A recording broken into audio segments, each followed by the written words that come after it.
This week's episode is sponsored by Panasonic. You're listening to the B&H Photography Podcast. For 50 years, B&H has been the professional source for photography, video, audio, and more. For your favorite gear, news, and reviews, visit us at bnh.com or download the B&H app to your iPhone or Android device. Now here's your host, Alan Weitz. Greetings and welcome to the B&H Photography Podcast. My name is Alan Weitz. And I'm Jill Waterman. And fear not, our audio engineer, Mike Weinstein, will no doubt raise a question or two somewhere along the line. For the longest time, both reporters and common citizens looking to keep tabs on noteworthy activities, especially questionable ones, in their local community have relied on police scanners for up-to-date reports on newsworthy events within their neighborhoods. Scanner chatter was both free and available to the public. Yet, according to recent headlines, the ability to listen in on unedited police scanner chatter will soon become a thing of the past, at least in New York City. The reason? The NYPD plans to encrypt their radio calls, making them inaccessible for public listening. Beyond being a devastating blow to meddling old biddies and law enforcement buffs alike, this change will have huge implications for photojournalists and press photographers who have long depended on such communications as part of their workflow. Joining us today to shed light on this matter, plus generally update us on the state of press photography, are two generations of photojournalists based in and around New York City.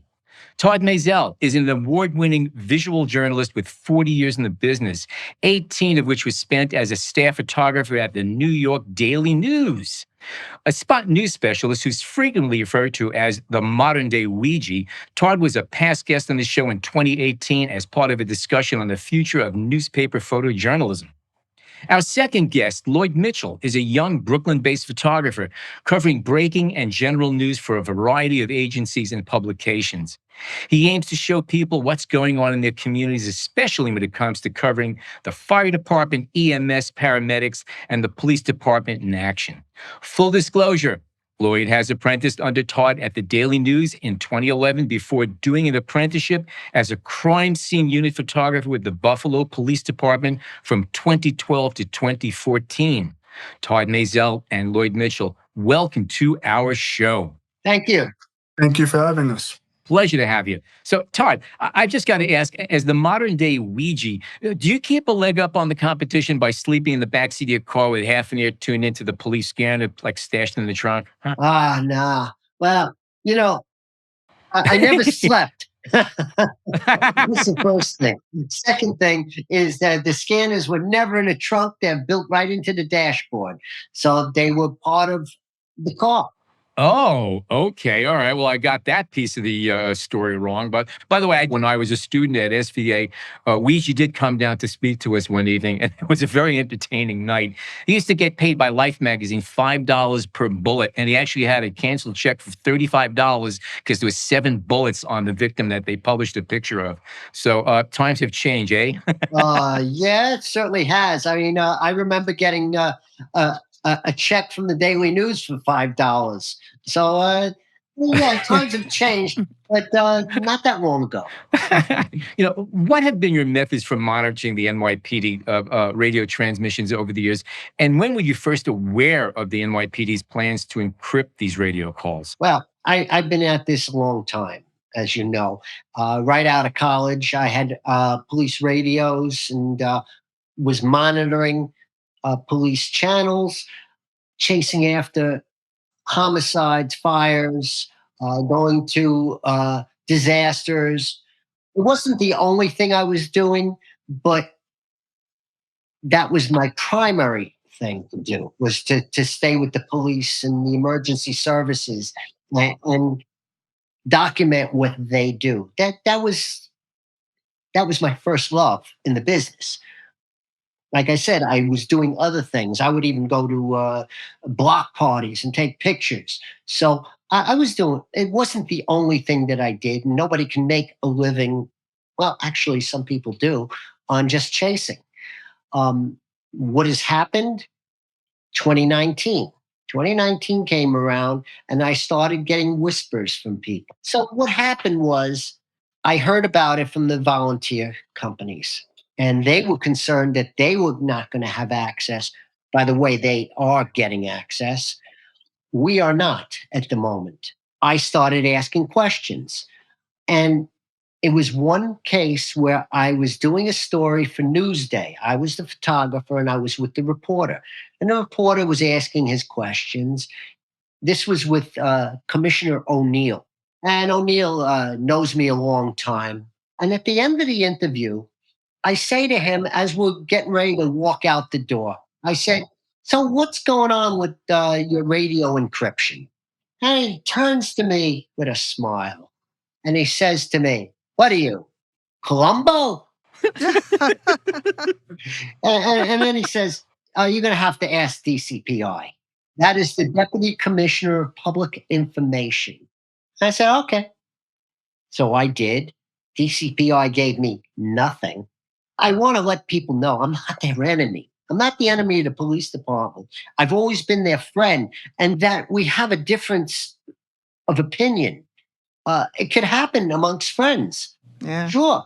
So I do not oppose the police. I don't even oppose their proposal and their aim to encrypt all their radios. What I say is that the press should still be able to listen in and still have that kind of access, because without it, there are no checks and balances. Right.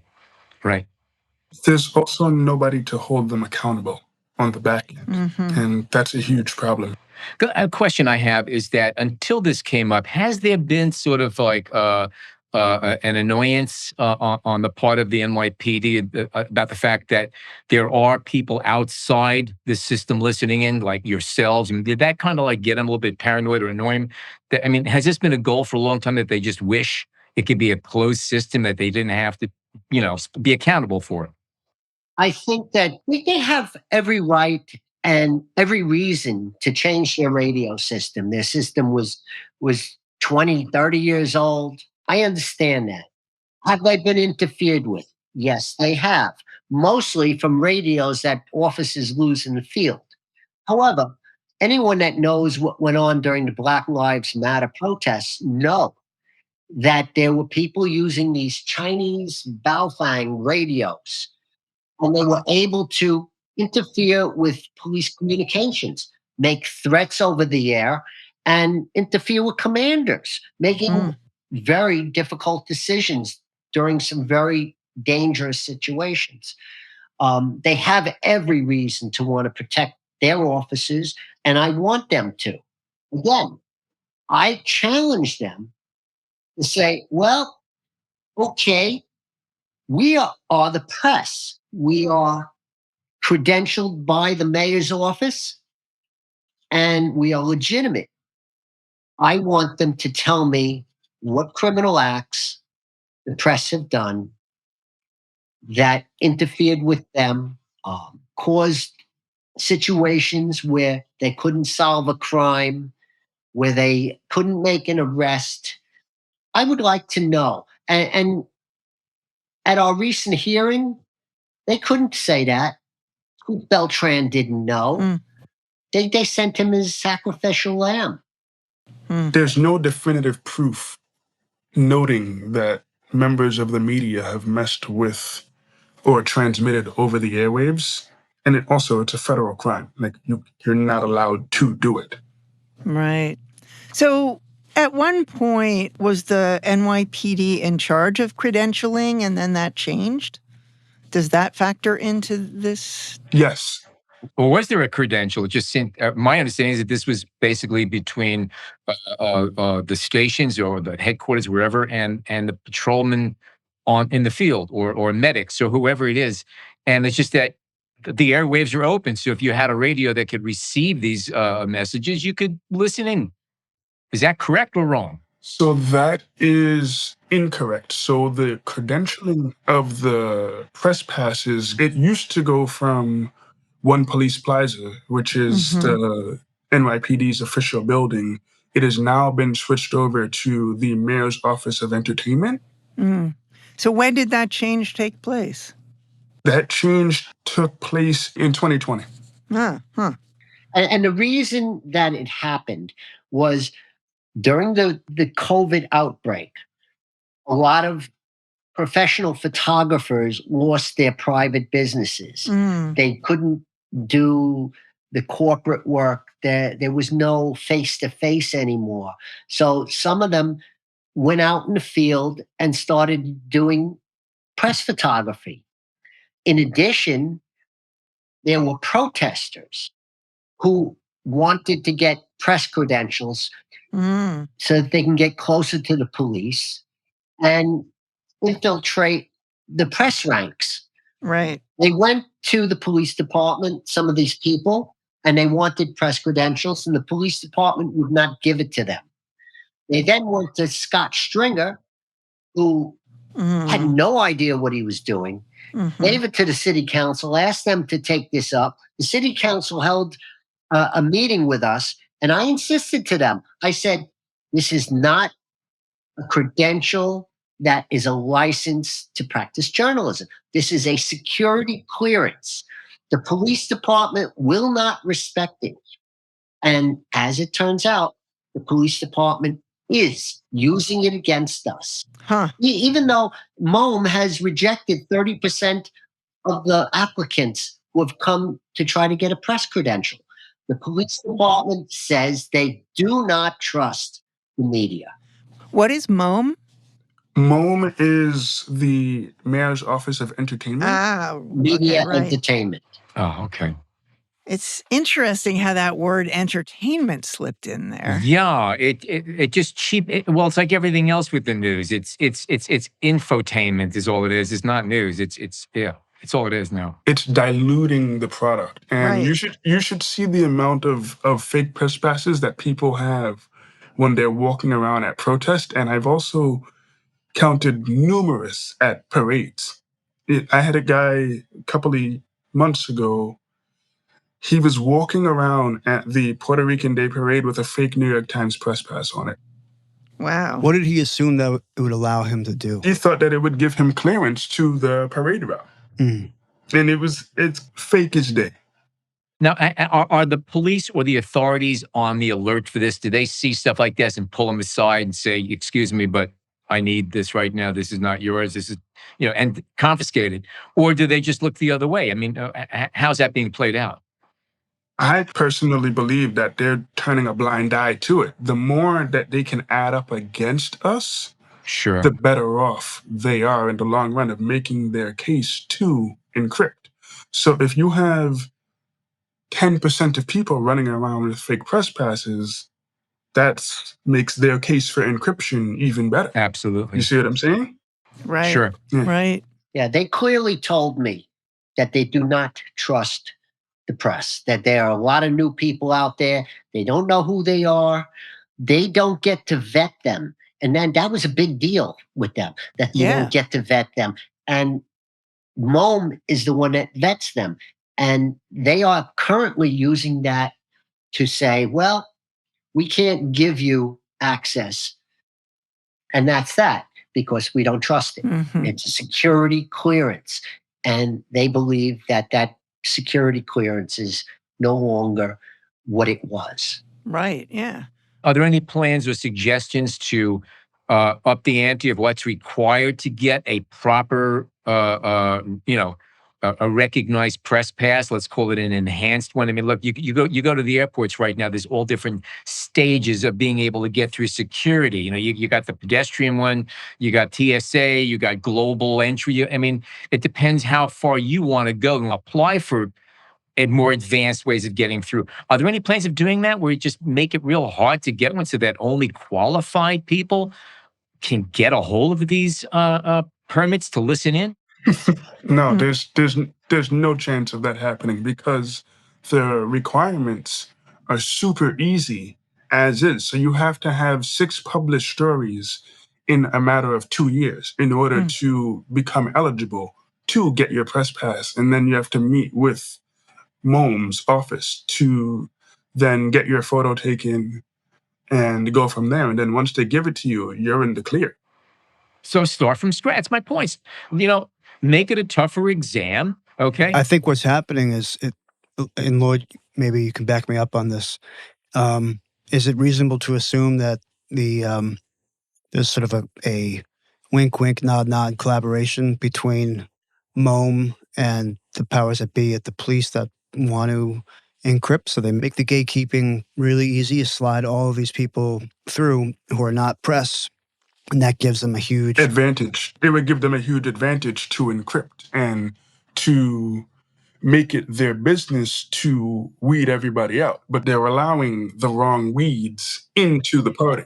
You see what I'm saying? Yeah. It always comes down to breaking down of how can we make things more difficult for people to work and not less difficult. Listen, journalism has taken its hit over the last 20 years of let's make the journalist lives harder, whether it be inside the actual news building or on the outside. Mm-hmm. Yeah. Yeah, I think that that the NYPD has no interest in giving any kind of enhanced press card. They don't want to get involved in this anymore. It's really up to the city council to rein this thing in, and we're waiting for a response on that. I got to tell you that it's a rough road ahead. Yeah, yeah. So, Todd, you're very active in NYPPA, the New York Press Photographers Association. Do the trade organizations have any power at all in trying to mediate these issues? I formed last year the New York Media Consortium, made up of the 8 organizations: the broadcasters, the publishers, the press club, National Press Photographers, amongst others. We have thousands and thousands of members represented here. And we've gone to the NYPD and we've met with them. They've given us nothing. They essentially lied to the broadcasters. You know, in our business, there's a lot of competing interests. Right. For example, why haven't the big bosses shown up for this? Why haven't the station owners, the major publishers. companies, the publishers, why haven't they stepped up and taken the city to task? And the reason is same as why there's a MOAN, media and entertainment. Mm-hmm. If you think about that, you go to an ABC, for example, ABC TV. Okay, they have a big news operation, but they also have a very big entertainment operation, which Right. we call Disney. Yeah. They employ off-duty police officers. They use the NYPD to cordon off streets. There's a lot of competing interest in this situation Mhm. that I've found to be the case. And some of the organizations that we're working with also have competing interests. We're all on board with trying to stop the police department from cutting off the media. But I think that there are still some people out there, some media organizations that think that they're going to get access. Top tier information. Yeah. And that they're going to have a radio of their own. And the problem with that is if the police department gives it to them, a lot of us are going to have a big problem with that because that's uneven competition in the field. Nobody should have an advantage because a government agency gives them the advantage. And certainly it would be a violation of the 14th Amendment, the Equal Protection Clause. Yikes. Yikes. Yeah. Not so simple. It's an uphill battle that most are trying to fight, but there are a few that understand it from the outside in, and from the outside in, I mean, numbers are what they are, and the city is driven by numbers, right? Whether it be homicide numbers or amount of terrorism numbers that come in. Right. The amount of those two things plays a big difference into what terrorism dollars look like, because nobody wants to come to a city that's riddled by crime on the back end, so it all plays hand in hand with each other. Mm-hmm. Yeah, the government doesn't want us taking pictures of crime scenes. They don't want us there with the guy shot on the ground because it gives the public that impression that we're crime-ridden, even when the crime is down. But then what happens when crime goes back up? like it did during COVID. Yeah. Should we be hiding this? I don't think so. So what about the issue of encryption of police calls in other communities, in other cities? Here, is there a precedent for this yet? So Chicago has a 30-minute delay of when the actual call goes over the air frequencies to when it gets put back over into actual real time, but they're on a half an hour delay. That's forever. Forever. And it takes Chicago's a gigantic city, just like New York. It takes forever to get there. They have also had issues where they are allowed to edit their material. So they had a shooting come over that was a police-involved shooting, and they went back through and they erased the police department side of the shooting, you know? Chicago right now is the gold standard for a lot of communities. You have places like Nashville, Tennessee that are encrypted. Baltimore City is encrypted. There's several other cities that you could think of that are encrypted, but everybody is following the Chicago model of 30 minutes and then it hits the real-time airwaves. That's a lifetime. How much negotiating was there in getting that time? Because I'm sure that there was a lot of pushback. 30 minutes is forever when it comes to the news. Was there any kind of, bargaining going over there? Was anybody sitting across tables talking about the actual time of what it would be? I've been in touch with the attorney representing the press in Chicago, and they had several meetings. One was with the former mayor, and she hates the press. So what happened was they dug their heels in. When there was an election that came up, the new mayor, the mayor who is currently in now, promised that he would roll back the 30-minute delay.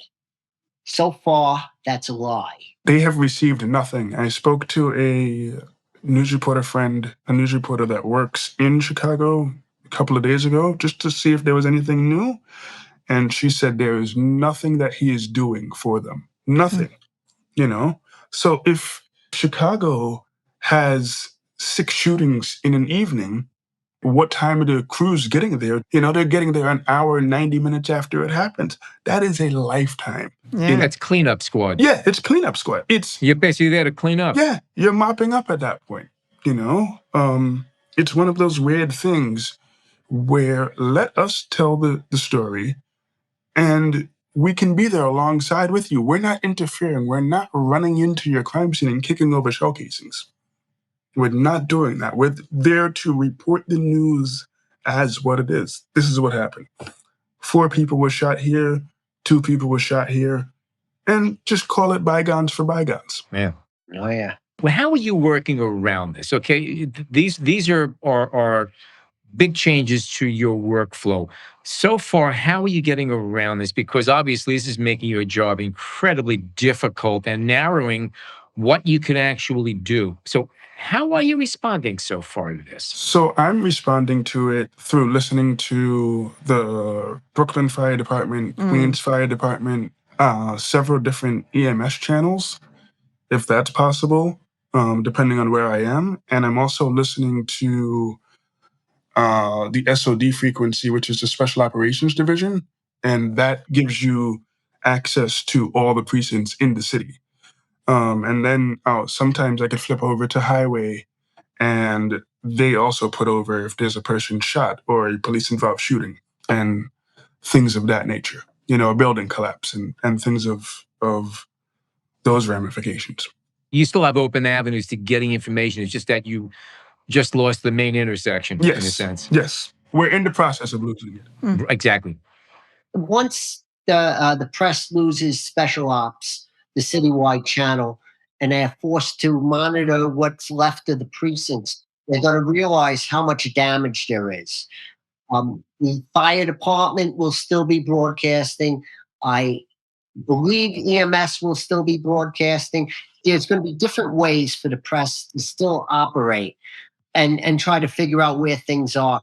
I used to use my own comp stat, which was to figure out where most of the crime was and then be there, be around there. And what would happen was I would show up right at the time of the crime because I knew where to be and I had a little bit of a sense for these things. So I would show up even before I heard it on the radio. That happens. That happens with a lot of people who have been doing it a long time. Right. Yep. Yeah. So you get sort of an instinct of. You get an instinct. It's almost like a sixth sense in that regard. Yeah, and that's where the modern Ouija thing comes from. Right. Because I would show up on the scene of things, and it hadn't come over the radio yet. Mhm. And the cops would be like, "How did you get here so quick?" And that was my trick. What's the word you mentioned? Comstat. Comstat is what the police department uses to figure out where crime is occurring. Statistical analysis. It's a statistical analysis. I used to do it all the time. That's how I knew where to be. And I would try to figure out through the odds of this is the more likely place where I'm going to get a shooting. Or maybe during the fire days when there was a lot of fires, I used to hang out, say, in Coney Island. Or it all depends. I would hang out at the beaches during the summer because there would be drownings at certain hours of the day. Where does citizen journalism factor in? Is that anything that's useful or that you cross paths with, or is it an annoyance? For me, citizen journalism is an annoyance because they often get all the facts wrong, and they're not accurate in any way, shape, or form. But just in terms of, I don't know, like monitoring that to find out when or where something is happening, and not the fact-based aspect, but the sort of, it's being reported that something's going on here and it's unofficial, but... Yeah, do you ever pick up Twitter accounts that you follow? Or Yeah, you'll pick up Twitter accounts, but so there was a situation recently where the citizen journalist put over that there was a bomb and an explosion in a supermarket. And for some reason, my paper that I was working for that day got a hold of that information, and it's like all bets were off. Lloyd, go check it out. And I'm like, guys, I'm not hearing anything on this. Turns out that it turned out to be an absolute nonsense. It was just somebody that wrote it up as such and put it over like the Citizen app, and they put it over BNN, which is Breaking News Network. And you're going to get people hurt that way by having them rush to something that's not there. There was a crash in the Bronx in which a police car ran over pedestrians. And the first thing that started happening was people were putting it over social media and saying that the police officers were in a chase, that they were reckless, and they had a lot to do with hurting these people. I got there, started looking around, and I figured out right away that the cops were cut off and another vehicle struck them. They had red lights going, and the vehicle that hit them disregarded it, struck their vehicle and forced them onto the sidewalk. Wasn't their fault. But this is what the NYPD can expect, that social media will have a leg up on them, and that there will be incidents where people will make things up, and before you know it, you'll have a riot. We'll have police officers injured. By the time we get there, if we ever get there, a lot of the story will be over. Right now, the police department puts over emails to the press. I get them. Lloyd gets them. Yep. They don't come to us for hours at a time, sometimes for days. Days later, yep. And so how are you supposed to do a story on that if your witnesses are gone, the crime scene tape is gone? By then, nobody wants to talk to you. I'll never forget, there was a shooting that I responded to on Pennsylvania and Livonia Avenue in the East New York section of Brooklyn. This cop opened fire on this gentleman that was apparently dating his significant other. The cop lied and said the man tried to attack the off-duty officer and he pulled out his service weapon and shot him. Well, it turns out that that whole situation was all twisted up and turned around.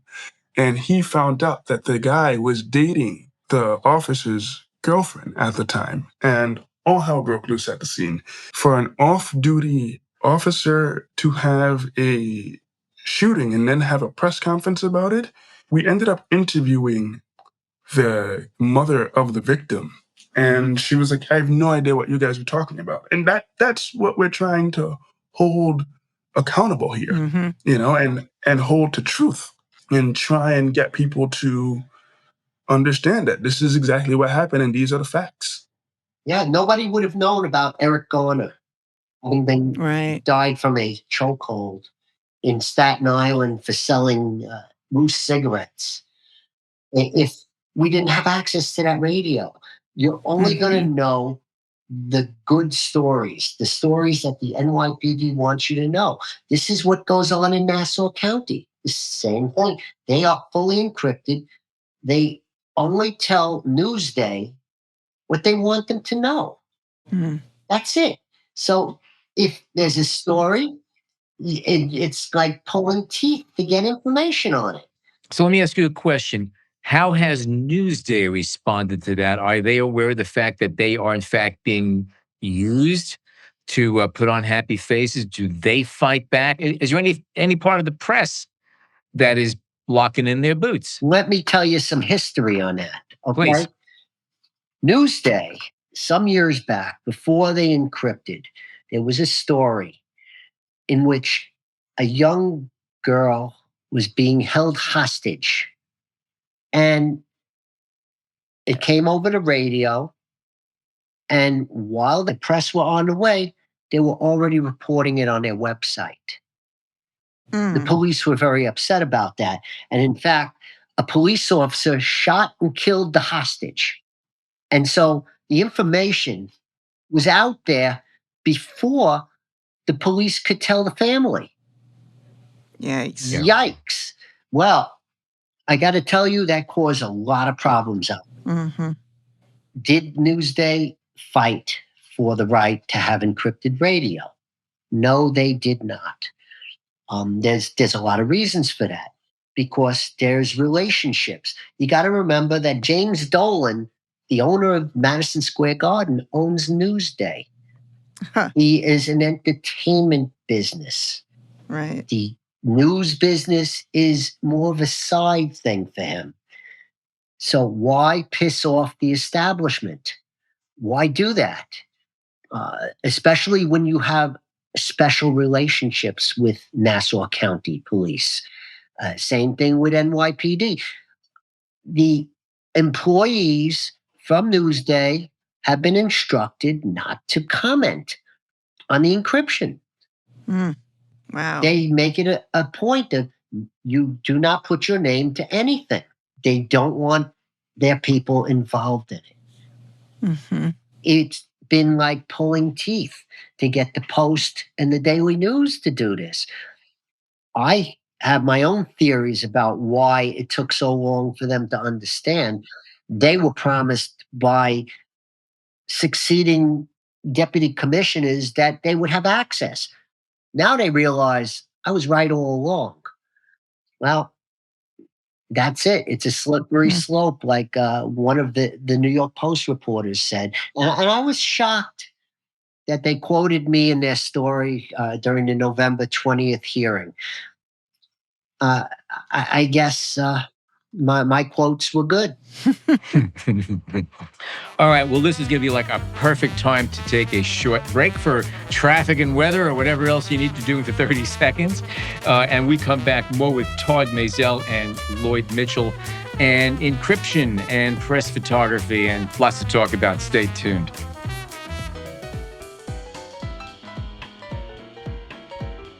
With the Lumix camera series, Panasonic is dedicated to achieving the highest possible image quality, resulting in compositions that faithfully reflect the photographer's intent. Panasonic strives to enable every photographer and videographer to realize their vision by creating cameras that break new ground in ergonomics, focus, and performance. Panasonic's G-Series and S-Series cameras, popular with both enthusiasts and professionals, strive to be the best camera of choice for all your creative needs. Head on over to bnh.com for more information about Panasonic Lumix cameras or use the link in our podcast show notes. Okay, we are back with Todd Maisel and Lloyd Mitchell. We're talking about encryption for reporters and news photographers and how it's affecting their lives. And it's a very, very real situation. And that's what we're here to talk about. We started to talk a little bit about some of the terminology that goes into this and how easy it is to follow these broadcasts. And Mike had a question about, maybe you want to rephrase it, Mike.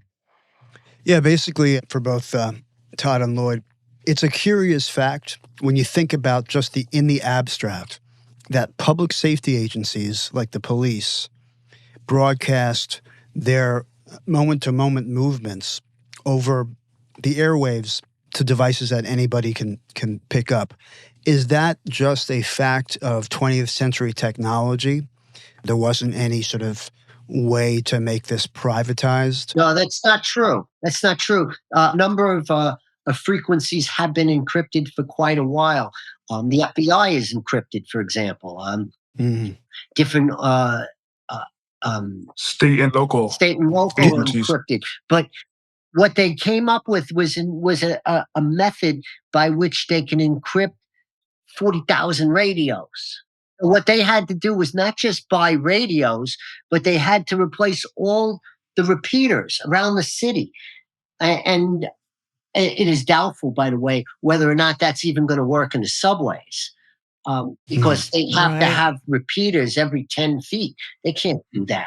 There are thousands and thousands that they had to replace, and they don't tell you that. This is New York City. But historically, the police departments in the United States did have these open channels, and we remember the calling all cars that went over the air, and the TV show Car 54.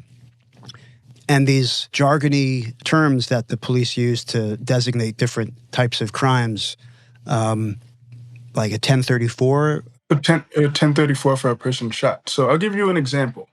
Up in Buffalo, New York, they don't use what they call 10 code situations. They use plain standard English over their radio frequencies. So if a car from, let's say, D district responds to a shooting, they'll say, hey, we have a person shot at Niagara and Ontario.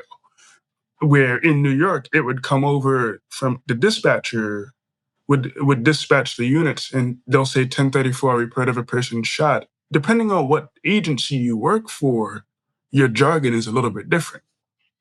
Yeah, well, the federal government has mandated that most of the departments around the country go to plain English because there's a problem of interoperability, the ability for other departments to understand what they're saying. And other departments will have access to encrypted radio. So, for example, New Jersey, Port Authority, and they will be able to access NYPD channels. And they have different codes, so they all have to start talking plain English. Wow, that's interesting. It confuses people when you go from 10 codes to regular plain English. The FDNY years ago was asked to use plain English. They were just like, but we've always used 10 codes. They've used 10 codes for the last 80 years. Right. That's how they'll always be with the FDNY, but they're their own operation and own mega machine. Maybe. Yeah. Maybe. We'll see. Maybe. Right. You know? So, Lloyd, you spent time working in Buffalo, New York. You were in college there. And how different was it in terms of law enforcement and working in news photography in a smaller city? So working in Buffalo was really cool and really interesting because you would always have this balance of like the cops know you and they know who you are. So you had a little bit more access and leeway point to make work. You know, as long as I wasn't going in the building, I pretty much had free reign to where the fire truck stopped. I was an intern in the Buffalo Crime Scene Unit at the time. So when we would go to shootings, we would go in the building and it would just be me and the other crime scene photographer just working the scene and working whatever the situation was. I remember we had a guy, he was playing video games and he ended up getting shot and killed through the basement floor. The suspects were in the basement and they were shooting up to the first floor and they killed him. They shot like 26 bullets into it. So my access there was a little bit different. Here, if you're not there in a certain amount of time, you're going to get pushed back and you're going to get crime scene tape thrown up in front of you. Is that a result of the difference in size? Well, it's just the different ways of that both agencies between the NYPD and the Buffalo Police Department operate. You were also working directly with the police department. So So I had way more access. Was that an advantage? Yeah, it was a total advantage in that regard of that I would show up with the other photographer, make photos, and we would call it a day and we were off to something else in a matter of 2 or 3 hours, depending on how long it took us to process the scene, you know? By the way, does the NYPD have their own, photographers and press staff? They have their own crime scene unit, but I don't know of anybody in the press corps that is also in the crime scene unit. Right. I'm sure they have civilian jobs. 100% sure of that.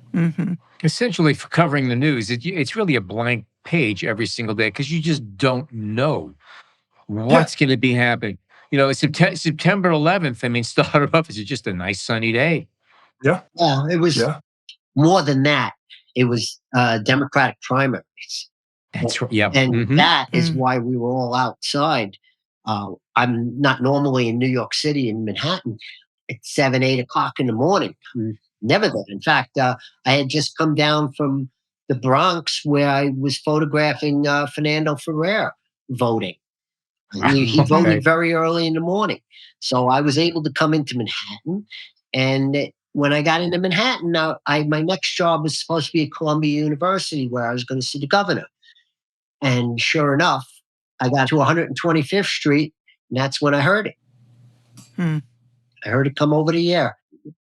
Even like today, it was a strange day in that regard of that. All of a sudden, I get a phone call, hey, we got 2 people dead in an apartment, and they tended to be, unfortunately, kids. But still, you just never know what you're going to get into from day to day. You never know. And so in New York City today, and it's December 18th, this rollout of the encryption, are they staggering it? I read somewhere that some precincts in North Brooklyn. All the precincts that are in Brooklyn North, so that's the 7-5, 7-3. Well, the numbers don't really mean a thing to most people. It's Williamsburg to the north and East New York to the south, Bed-Stuy to the south. Those neighborhoods are now locked out, and nobody knows what goes on there. So if the NYPD has an incident there with precinct personnel, you may not ever know about it. They will be able to just shut it down, take the suspects to the precinct, and you don't know what went on. I've heard several shootings recently come over the Special Operations Division, and they would normally give you a condition on the victim. They have stopped giving conditions on the victims now over the airwaves. Over the SOP airwaves. Over the SOD. SOD, I'm sorry.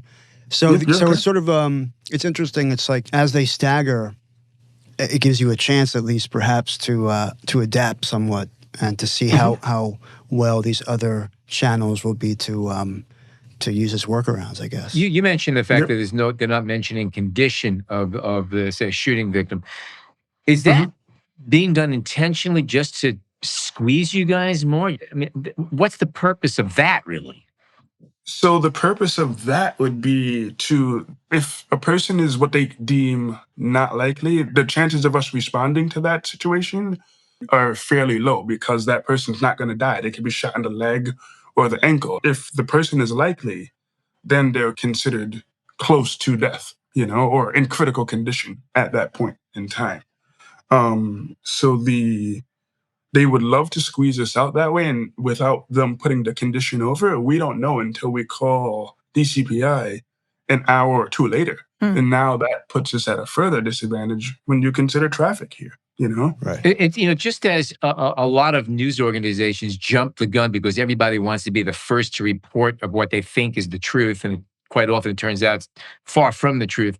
This is kind of the opposite in a sense. It's, rather than jumping to conclusions, now you're being pushed, and You're forced to jump to your own conclusion. exactly, Now. exactly. So basically, they're playing with human nature here too, Yeah. which can get ugly. Yeah.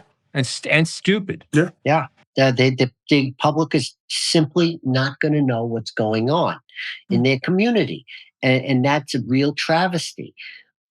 If there's crime going on and robberies and shootings, and the police department decide, well, we're just not going to tell anybody. We'll tell the press, let's tell them 6 hours from now, so that when the photographers get there, there's nothing left to see. And therefore, I guess it never happened. The FDNY, the fire department, is not encrypting calls. What's the difference between the radio calls that get broadcast by the fire department and the police? Seems to me less gray area with a fire. There's a fire, something's burning. It's not just fires, I would assume, because fire You have department... to remember, it's fires, it's building collapses, it's crashes. Okay. It's crashes. They still respond to shootings. Sure, right. You can pick up a couple of shootings a year off of the fire Because they do department. administer first aid. They do, they're first responders. Right. That's correct. Yep. The thing about the fire department is they're less likely to encrypt because they're not necessarily investigating crime scenes. They're not doing investigations. They're just fighting fires. So That was the point I was trying to make. we don't hear what the fire marshals are saying. They have an encrypted channel. Which is, you know what? It's fair. I'm okay with that because I don't want to get information that might hurt their investigation. Though that does occasionally happen. You talk to a witness that they hadn't talked to, yeah, it could damage an investigation. You have to be careful what you're saying.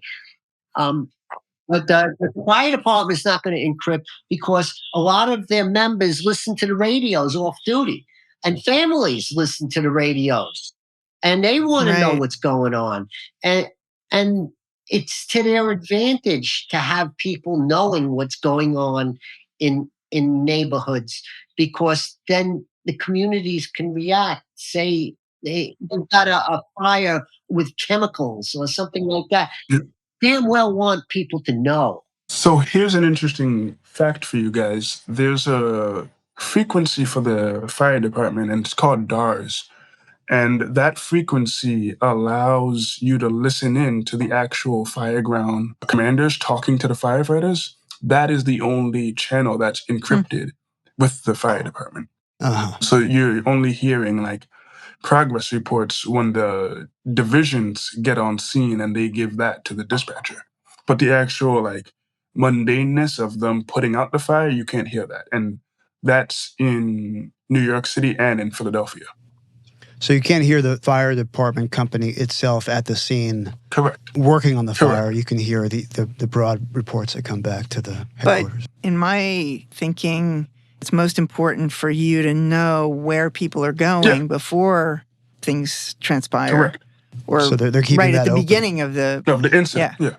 Yeah, look, there's a lot of situations in which if we weren't able to hear the radios, that we couldn't communicate to the public what was going on.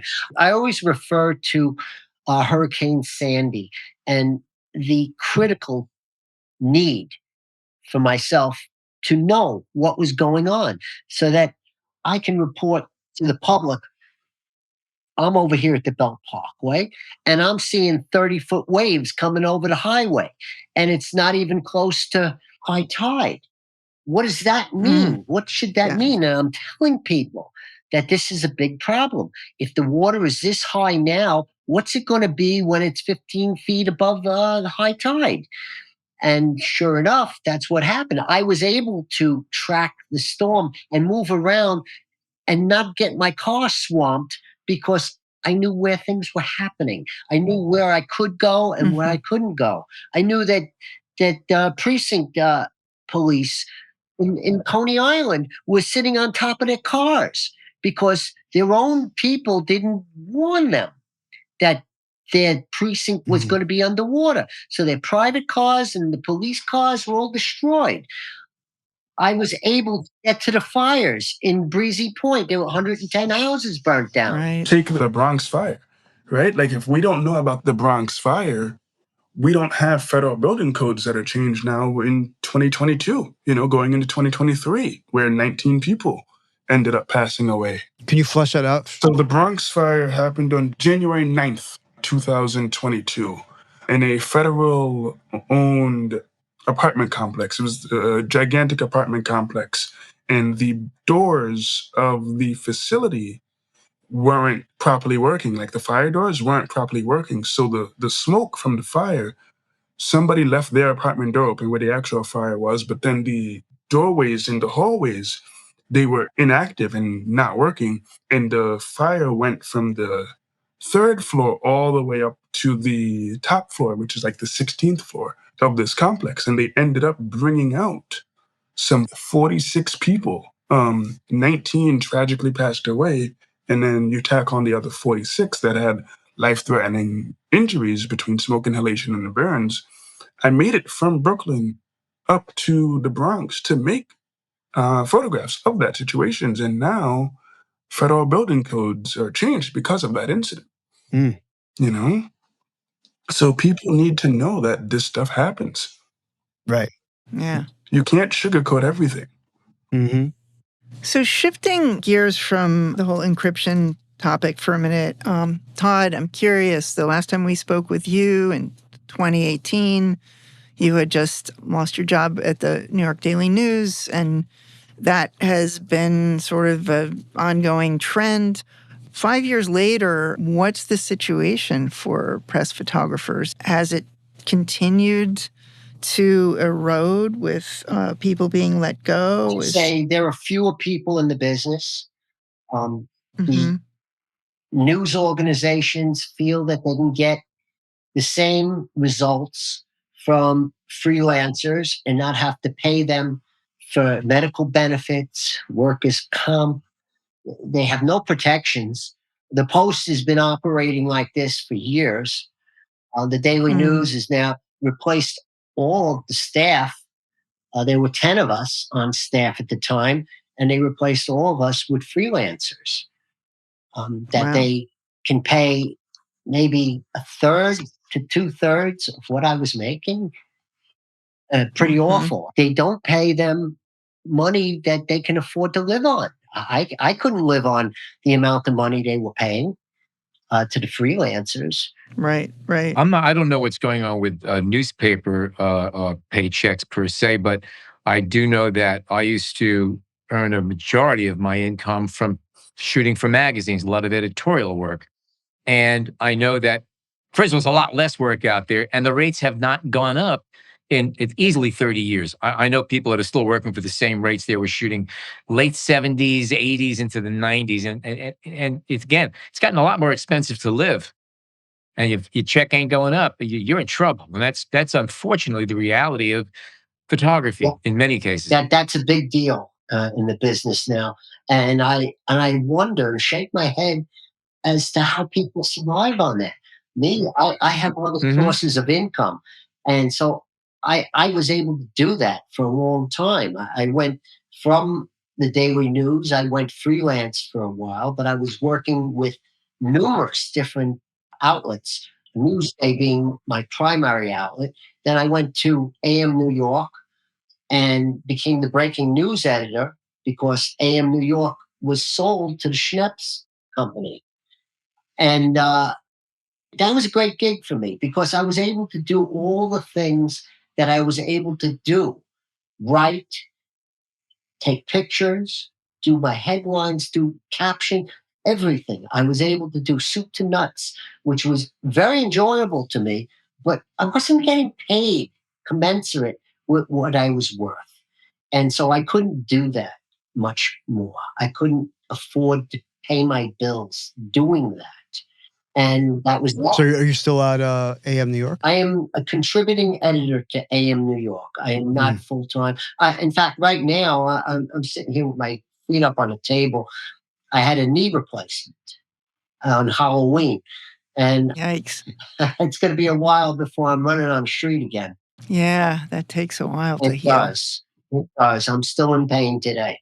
Ooh. But it is a really bad business unless you can find ways to have multiple clients, not depend on one. And there's a number of people out there that do very well, and they know how to hustle and have a lot of different outlets that they can sell to. And that's important. If you don't have that, how do you make a living? The Daily News doesn't want their freelancers selling their images. How do you make a living doing that? I'm very lucky to own the copyright to my body of work with AM New York. And I license those images from different crime scenes and different fires to the Times. I've licensed them out to Reuters, licensed them out to Daily Mail. So you got to think of different ways to... Was that an agreement that you negotiated out when you first started working with him? When you're freelance at AM New York, you own all the copyright to the work. Oh, that's across the board for all? Yeah, all they want from the freelancers is that they have the right to use that photo whenever they want, because they paid you for that assignment. And so that's only fair. Even when I was breaking news editor, I would sell my images to the New York Times. Yep, I've sold stuff to the Times.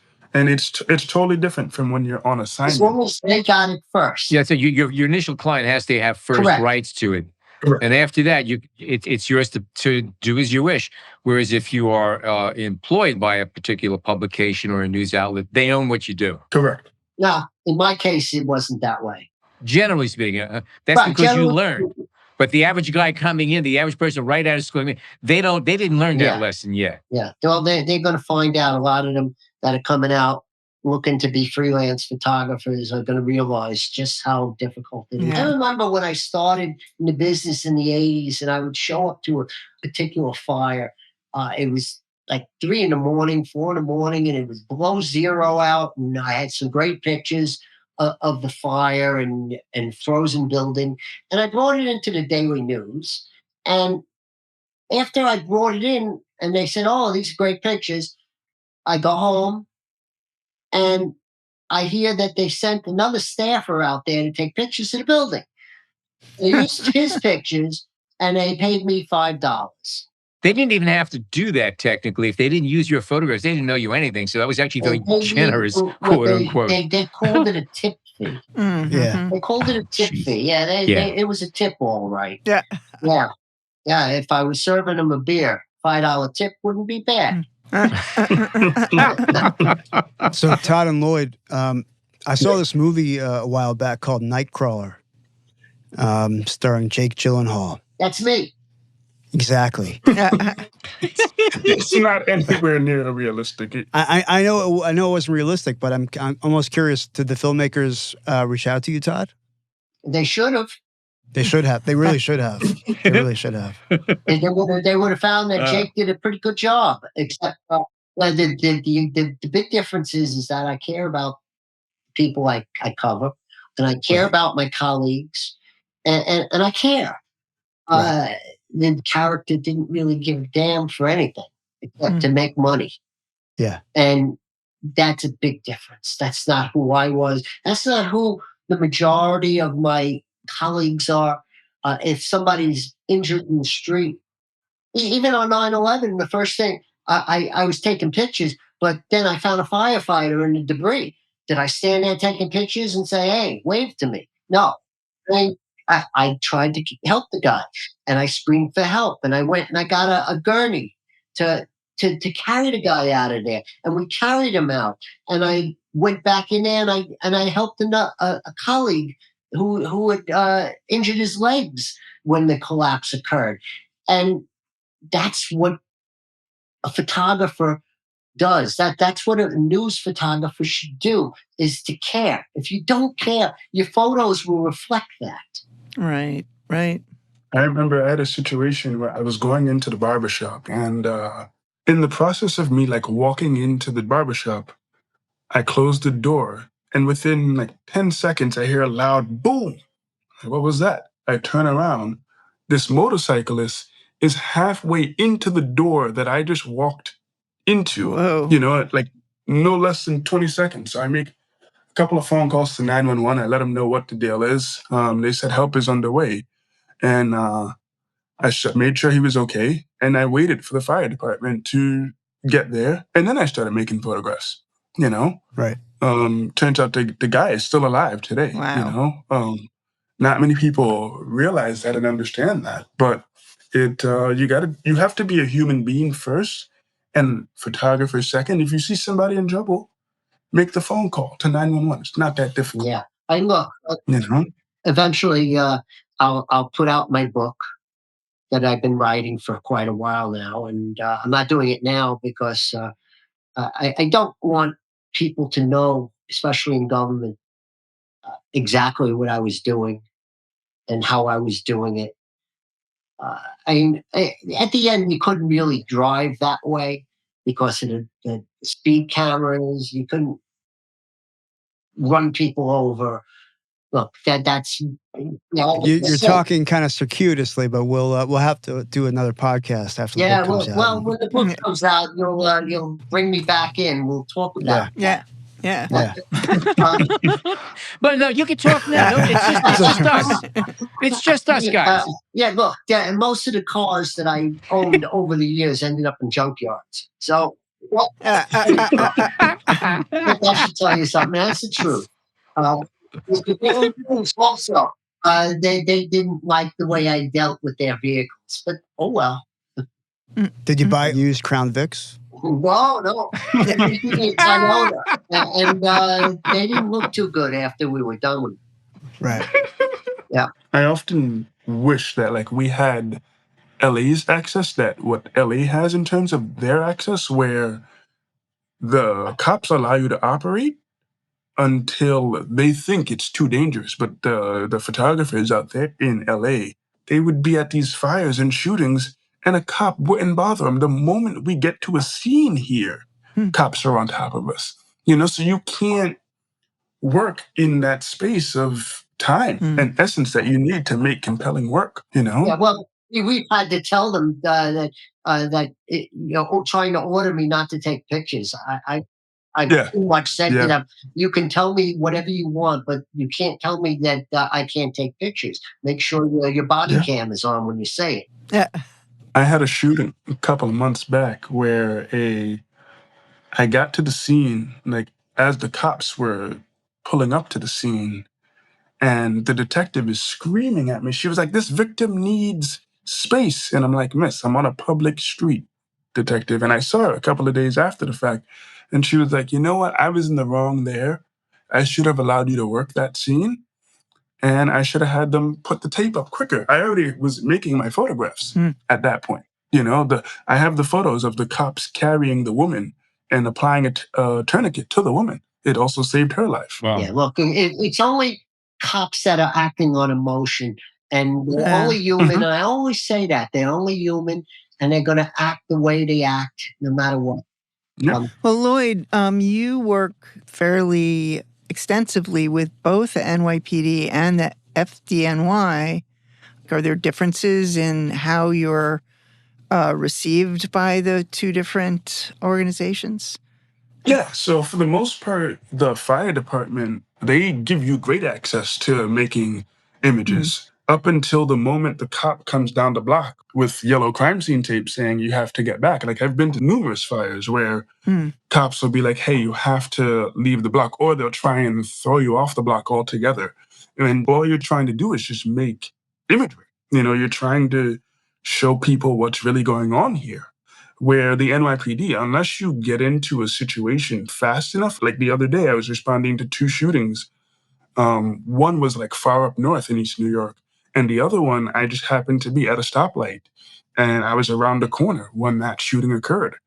So it's all a matter of where you are and what your perspective is and how you're going to make it work. But the fire department is always more responsive to photographs than police are. It's just a natural thing, and I think it's been that way for years. Mm-hmm.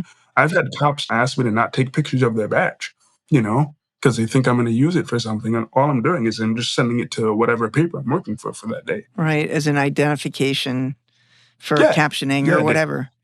Yep. They get really freaked out about that stuff, and they shouldn't have to, because all I'm doing is sending it to the paper and calling it a day. Right. I'm not looking to get them jammed up or in a situation like that. Right, right.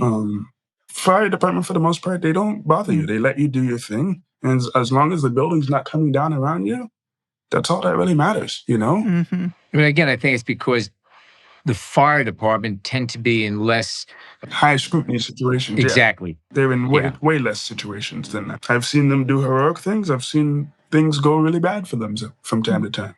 But at the end of the day, I just want to show both sides, whether it be police department or fire department, saving people's lives and putting their lives on the line. And that's all I'm trying to showcase in images. Hey, look, it's not unheard of for firefighters to get a little antsy with us.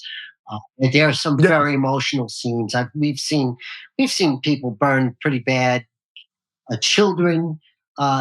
We've seen a lot of that. I've seen it over the years many times, and well, people get emotional. They'll start screaming at you to stop taking pictures. And I've had EMTs scream at me to stop taking photographs. They have the thing about HIPAA going on. So, the privacy of the victim is important.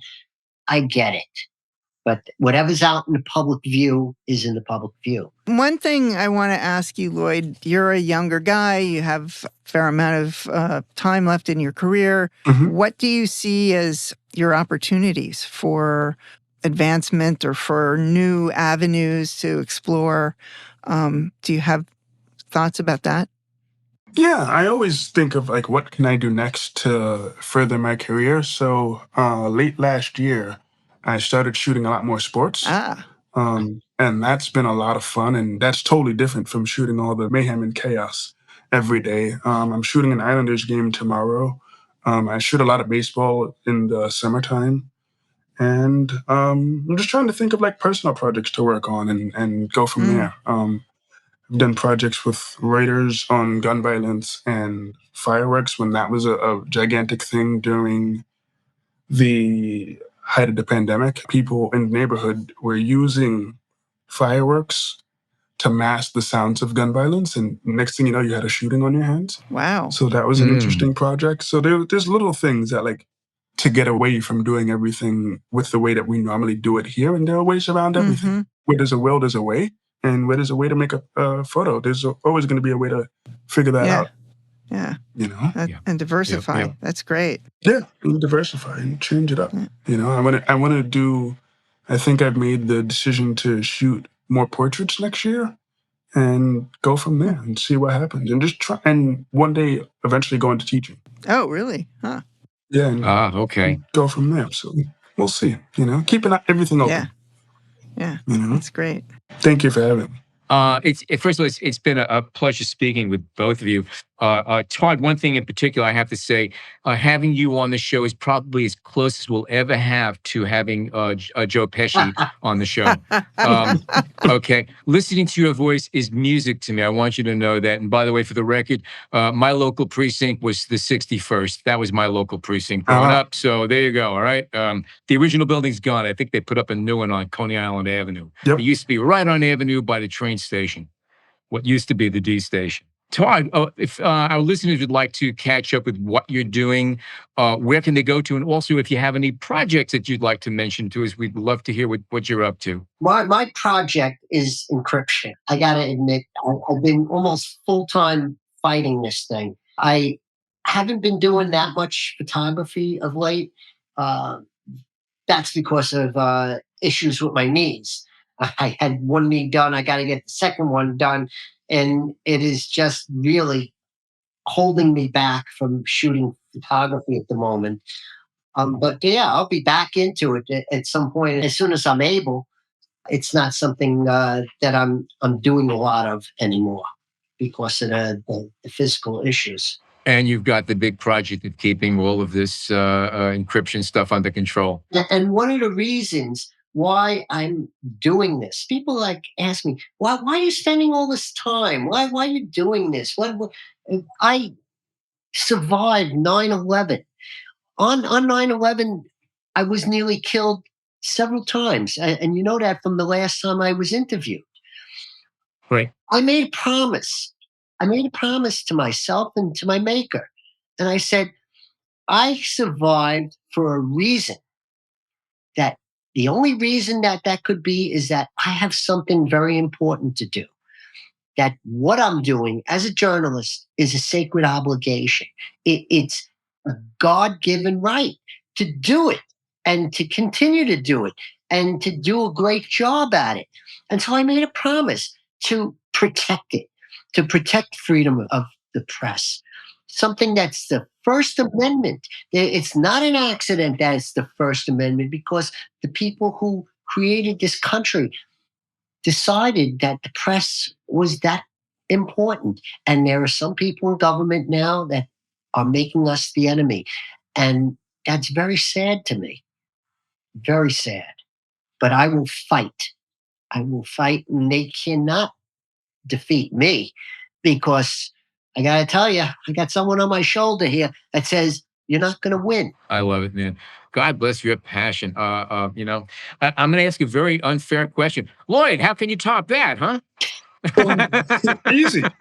Just keep churning out the work. Keep making the important work. Keep showing people the light of what first responders do every day, and understand and showcase that we have a record to uphold, and documenting of history and preserving the history of what both departments do and what all the other departments in Chicago is a great department. Between the police department and the fire department, LA is that way, and we still need to be there, because if we're not there, it's like it never happened for people, right? Lloyd, you brought something to my mind that I hadn't considered before, but I just want to mention it. Mm-hmm. Part of what you're photographing when you're hitting a crime scene or any sort of emergency scene is not only the aftermath, but is showcasing the emergency personnel, first responders in action. Yeah. So by encrypting these channels and by keeping the press out of it, they're sort of shooting themselves in the foot. Yeah. Because, once in a while you'll see a bad apple out there. Yeah. But for the majority of the time, you're going to see brave people doing, what they can to help other people. And without you guys, are not going to be around to have pictures of it. And that's what it's all about. Yeah. Todd Maisel and Lloyd Mitchell, thank you both very much for joining us today to bring it to our attention something that's pretty important that's going on that affects our lives in a subtle way and a major way. And for me personally, I just want to thank you both for your passion. And there's so much of it in your work and in what you're doing. That we've had a lot of photographers on the show, and a lot of it is just la-di-da photography. It's great photography, but there's a certain passion that you don't always pick up, and it's definitely here with both of you, and it's noted and appreciated. And Godspeed to both of you, and thank you for joining us today. Thank you for having us. Thank you, guys, and we will win. Humanity always wins, right? That's right. Yeah. There you go. If you are a fan of the show, but not yet a subscriber, head on over to Apple Podcasts, Spotify, or wherever you get your podcasts and click subscribe. You can also find us on the Explorer blog, where we post photos from our guests along with our show notes. And please join us on Facebook at the B&H Photography Podcast Group, where we share your favorite photos and comments about the show. I'm your host, Alan Weitz. Jill Waterman is our creative producer. Episodes are recorded, mixed, and edited by technical producer Mike Weinstein. Our executive producer, Bjorn Peterson, and our editorial director is Sean Steiner. On behalf of all of us, thank you oh so much for tuning in today.